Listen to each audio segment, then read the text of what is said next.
Assalamualaikum warahmatullahi wabarakatuh. Anak-anak, sehat-sehat ya kalian?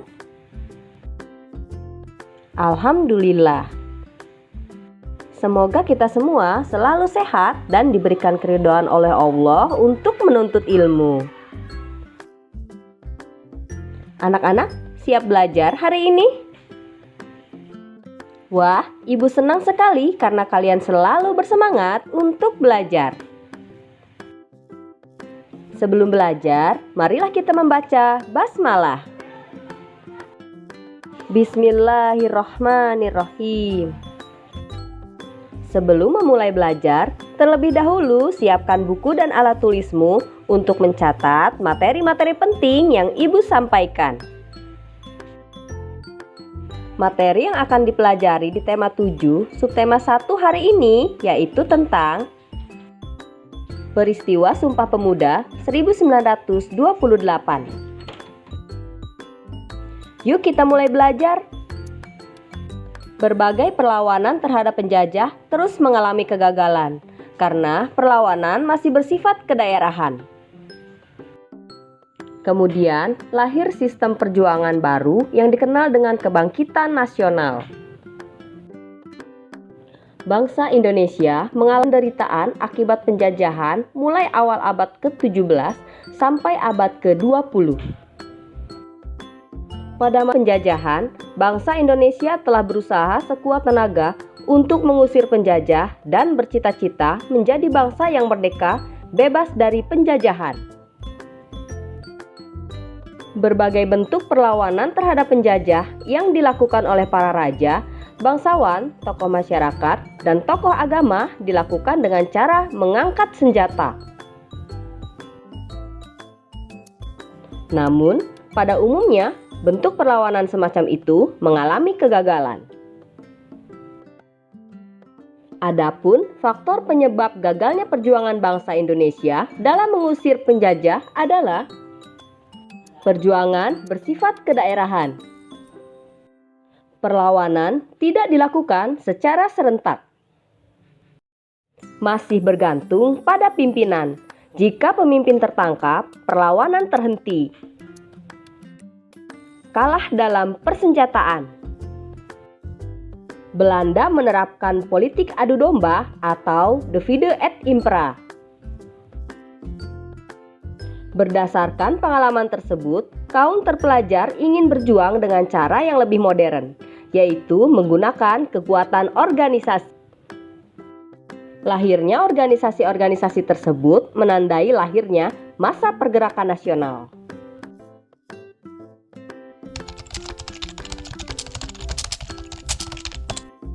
Pada masa ini, lahir banyak organisasi pergerakan seperti Budi Utomo, Sarekat Islam, Muhammadiyah, dan Indonesia Partij. Salah satu organisasi yang besar pengaruhnya terhadap pergerakan nasional adalah Budi Utomo. Pada hari Minggu, tanggal 20 Mei 1908, Sutomo beserta kawan-kawannya berkumpul di Jakarta. Mereka sepakat mendirikan Budi Utomo yang berarti usaha mulia. Karena sebagai organisasi modern yang pertama kali muncul di Indonesia, pemerintah RI menetapkan tanggal berdirinya Budi Utomo diperingati sebagai Hari Kebangkitan Nasional.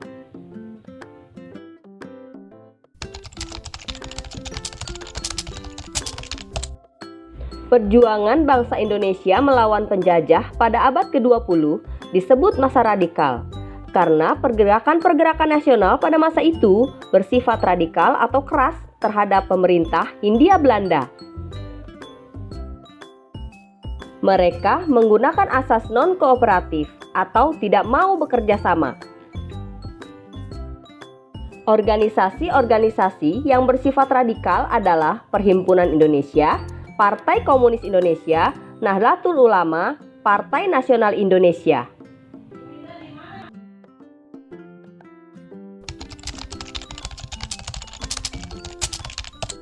Sejak tahun 1930, organisasi-organisasi pergerakan Indonesia mengubah taktik perjuangannya. Mereka menggunakan taktik kooperatif, bersedia bekerja sama dengan pemerintah Hindia Belanda. Organisasi-organisasi yang berhaluan moderat antara lain Partindo 1930, PNI Baru, Partai Indonesia Raya, Gerakan Rakyat Indonesia, dan Gabungan Politik Indonesia.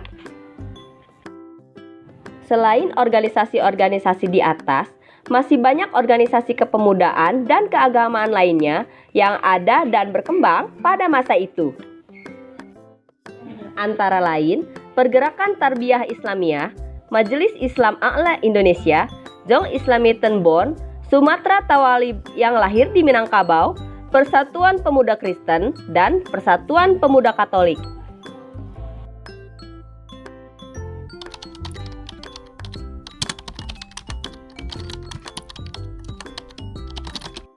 Selama zaman penjajahan Belanda, Kongres Pemuda Indonesia diselenggarakan 3 kali. Kongres Pemuda Indonesia I berlangsung di Jakarta tanggal 30 April sampai 2 Mei tahun 1926, diikuti oleh semua organisasi pemuda. Namun, Kongres Pemuda Indonesia I belum dapat menghasilkan keputusan yang mewujudkan persatuan seluruh pemuda.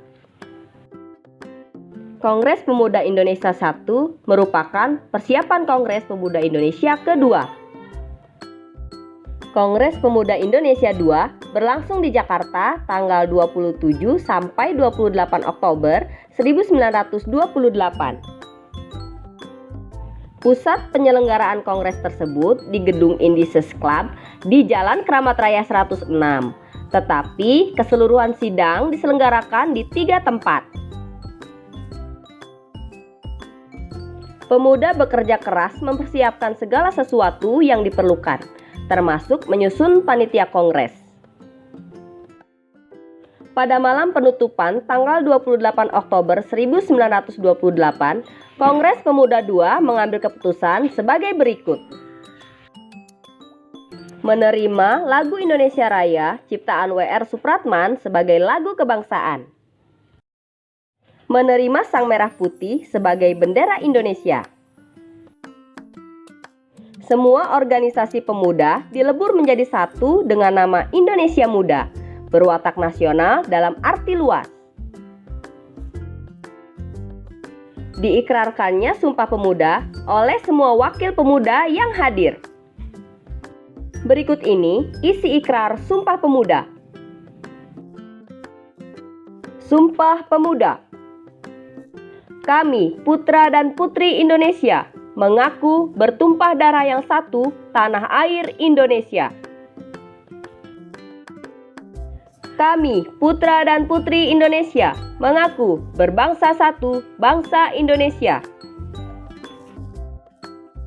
Kami, putra dan putri Indonesia, menjunjung bahasa persatuan, bahasa Indonesia.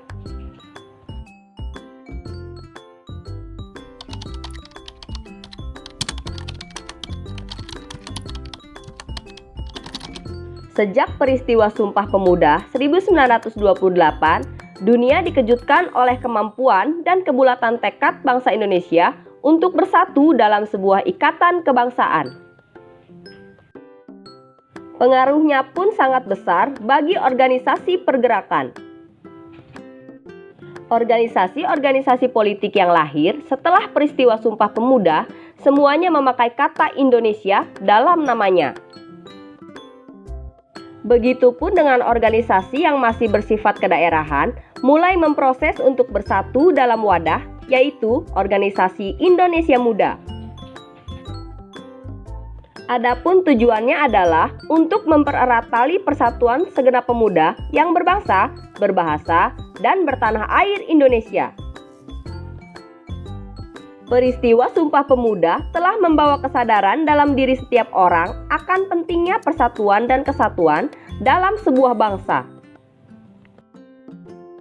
Pernyataan berbagai sifat kedaerahan menjadi sifat nasional terus dilakukan. Peristiwa Sumpah Pemuda menegaskan rasa senasib sepenanggungan sebagai satu bangsa. Rasa inilah yang kemudian menyebabkan timbulnya semangat persatuan untuk membentuk sebuah negara kesatuan.